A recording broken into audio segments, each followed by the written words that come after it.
Episode 65 की starting होती है और चार्ल्स मन में कह रहा होता है ये सब हो पाया था लिया सिर्फ तुम्हारी वजह से।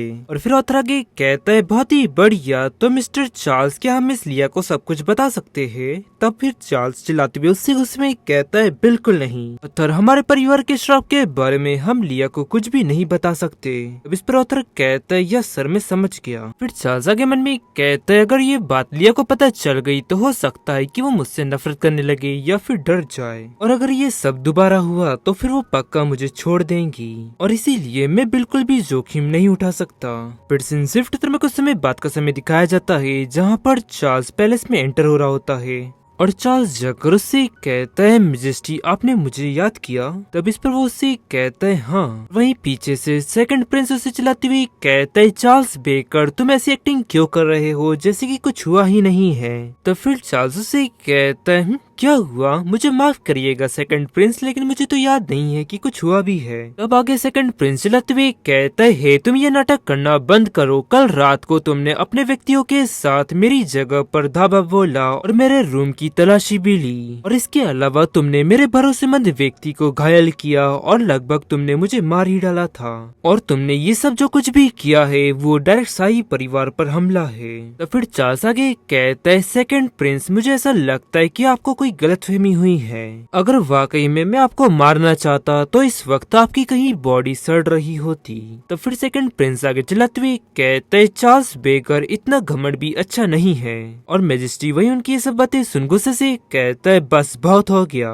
चार्ल्स तुम मुझे बताओ कि आखिरकार हुआ क्या था और मैं एक साफ एक्सप्लेनेशन चाहता हूँ। तो फिर चार्ल्स कहता है यस मैजेस्टी मैं तो बस सुरागों का पीछा कर रहा था और वहीं सेकंड प्रिंस के भरोसेमंद व्यक्ति पर इशारा दिया और इसीलिए मैंने मौके पर ही सब कुछ निपटा लिया। और जो स्पष्ट ये है कि असली इस सब के पीछे जो मास्टरमाइंड है वो और कोई नहीं बल्कि सेकंड प्रिंस है। और ये सुनते ही मैजेस्टी कहता है चार्ल्स बेकर क्या तुम वाकई में शाही परिवार पर आरोप लगा रहे हो? फिर तभी सेकंड प्रिंस चिल्लाते हुए कहता है डैड मुझे पूरा यकीन है कि वो व्यक्ति जरूर चार्ल्स बेकर के कहने पर ही ये सब कर रहा था। और इस्माइल करा के मन में कहता है चार्ल्स बेकर के पास कोई भी सबूत नहीं है वरना वो पहले ही मुझको रिपोर्ट कर देता। तो उसके पास सिर्फ एक ही रास्ता है कि मैं इस बात को एक्सेप्ट कर लूं, लेकिन जो मैं ऐसा करने नहीं वाला तो इसीलिए मैं इस बात को उस पर ही डाल सकता हूँ और उसको शाही परिवार के व्यक्ति पर हत्या करने का आरोप लगाकर उसे अंदर डाल सकता हूँ। देखना चार्ल्स बेकर इस बार तुम्हें अपने अहंकार की कीमत चुकानी पड़ेगी। फिर चार्ल्स बेकर कहता है क्योंकि सेकंड प्रिंस इस बात को स्वीकार नहीं कर रहे हैं तो चलिए आगे के सबूतों को देखते हैं।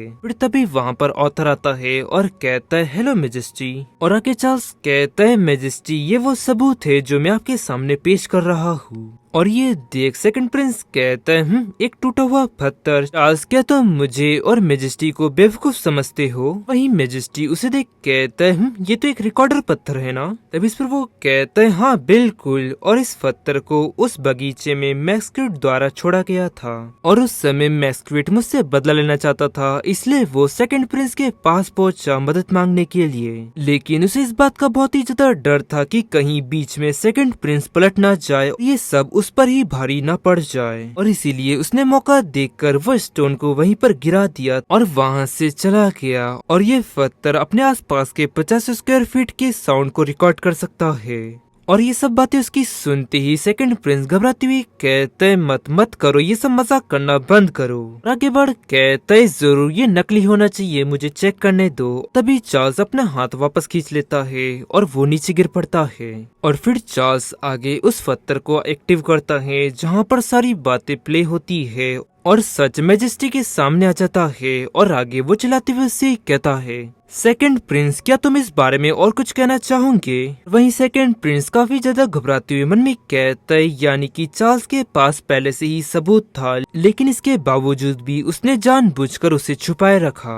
तो यानी कि उसका इस सब के पीछे मकसद ये था कि ये सब काफी ज्यादा बढ़ जाए और मैं फंस जाऊं। और आगे मैजेस्टी कहता है अब से सेकंड प्रिंस को 3 महीने के लिए काल कोठरी में डाल दिया जाए और उसके भरोसेमंद व्यक्ति उनको भी चर्च की अदालत को सौंप दिया जाए। उनके उनके साथ क्या करना है वो देखेंगे और सेकंड प्रिंस के पास के जो कोई भी कर्तव्य है उन सबको हटा दिया जाए और साथ ही में उसकी जो संपत्ति है उसका 1/3 हिस्सा उससे जब्त कर लिया जाए। और सेकंड प्रिंस को जो सजा दी जा रही है उस पर तुम्हें कोई ऑब्जेक्शन तो नहीं? अब इस पर चार्ल्स कहते नहीं मैजेस्टी, बिल्कुल नहीं, आप बहुत ही ज्यादा ईमानदार है, आप सबके साथ न्याय करते हैं और इस सब के लिए आपका बहुत बहुत शुक्रिया। और आगे मैजेस्टी बढ़ती हुई कहता है और इसके अलावा उन हत्यारों को भी चर्च के अदालत के पास सौंप दिया जाए। चार्ल्स कहता है वो लोग पहले ही खत्म हो चुके हैं। और गाइस इसी के साथ ये एपिसोड यहाँ एंड होता है। पसंद आया तो लाइक एंड सब्सक्राइब जरूर करें। मिलता है आपको जल्दी नेक्स्ट एपिसोड में।